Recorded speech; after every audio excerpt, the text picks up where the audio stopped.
Assalamualaikum warahmatullahi wabarakatuh. Perkenalkan, nama saya Muhammad Abdurrahman Rafi dengan NIM 240601045.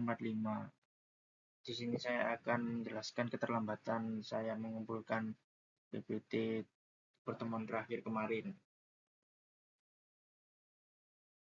Tugas bahasa Indonesia, laporan penerapan ketiga sebagai upaya pencegahan kecelakaan kerja di industri. Latar belakang dan konteks. Perkembangan di dunia yang semakin pesat meningkatkan risiko kecelakaan kerja akibat penggunaan mesin modern, bahan kimia, dan proses produksi yang kompleks. Setiap perusahaan perlu menerapkan sistem keselamatan dan kesehatan kerja ketiga secara efektif agar operasional berjalan aman, efisien, dan produktif. Mengapa ketiga penting? Kecelakaan merugikan pekerjaan secara fisik maupun mental, sekaligus menyebabkan kerugian finansial bagi perusahaan. Pencegahan kecelakaan kerja harus menjadi prioritas utama dalam setiap kegiatan industri, didukung regulasi seperti Undang-Undang Nomor 1 Tahun 1970 tentang keselamatan kerja. Rumusan masalah dan tujuan penulisan. Apa itu K3?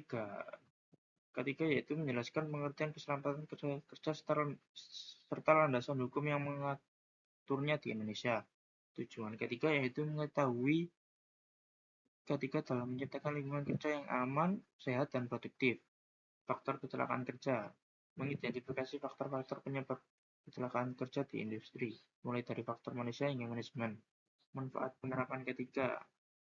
Menjelaskan manfaat penerapan ketiga bagi perusahaan manufaktur dalam meningkatkan produktivitas kerja. Dasar hukum pengertian ketiga. Kerangka regulasi ketiga di Indonesia memastikan setiap perusahaan yang dengan tenaga kerja memiliki kewajiban hukum dalam menciptakan lingkungan kerja yang aman dan sehat. Tujuan utama ketiga yaitu melindungi keselamatan dan kesehatan tenaga kerja dari potensi bahaya, mencegah kecelakaan kerja dan penyakit akibat kerja, menjaga kelancaran proses produksi secara efektif.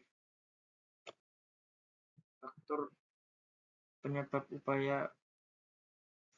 dan upaya pencegahan kecelakaan kerja itu faktor manusia. Yang pertama, kurang disiplin, tidak menggunakan alat pelindung diri atau APD, kurang memahami prosedur kerja yang berlaku di lingkungan industri. Dan yang kedua yaitu faktor peralatan, mesin yang rusak, tidak terawat atau dioperasikan tidak sesuai prosedur sehingga berpotensi menyebabkan kecelakaan kerja. Dan yang ketiga yaitu faktor lingkungan, lantai licin, percayaan kurang, dan kondisi tempat kerja yang tidak aman meningkatkan risiko terjadinya kecelakaan manusia. Faktor manusia, kurangnya pendekatan dan pelatihan ketiga menjadi akar keselamatan dan kesehatan kerja di industri. Hasil dari analisis penerapan ketiga. Yang pertama yaitu penggunaan APD, perawatan mesin, dan penerapan SOP. Dan hambatan utamanya adalah kesadaran pekerja, pengawasan belum optimal, serta pelatihan terbatas. Dampak dan manfaat penerapan ketiga. Yang pertama yaitu bagi perusahaan, mengurangi risiko kecelakaan kerja, meningkatkan produktivitas, dan menekan kerugian finansial akibat terhentinya proses produksi. Dan yang kedua bagi tenaga kerja, yaitu memberikan perlindungan keselamatan dan kesehatan, menciptakan lingkungan kerja yang aman, serta meningkatkan semangat kerja. Yang ketiga yaitu meningkatkan produktivitas, kondisi kerja yang aman dan kondusif mendorong efisiensi kerja dan mendukung keberlangsungan operasional perusahaan secara jangka panjang.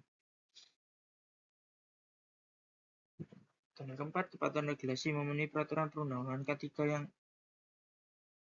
berlaku, termasuk Undang-Undang Nomor 1 Tahun 1970 dan PP Nomor 50 Tahun 2012 tentang SMK. Baik, kesimpulan dan saran ada tiga, yaitu pertama pelatihan rutin, kedua penyedia fasilitas, ketiga pengawasan ketat. Kesimpulan utama pada hari ini adalah ketiga merupakan aspek sangat penting dalam dunia industri untuk melindungi tenaga kerja dari risiko kecelakaan dan penyakit akibat kerja melalui penggunaan APD, kebutuhan SOP, pelatihan ketiga, dan pengawasan yang baik. Risiko kerja dapat diminimalkan. Dan yang terakhir, kerjasama antar perusahaan dan tenaga kerja adalah kunci terbentuknya budaya keselamatan yang efektif di lingkungan kerja. Terima kasih presentasi dari saya. Wassalamualaikum warahmatullahi wabarakatuh.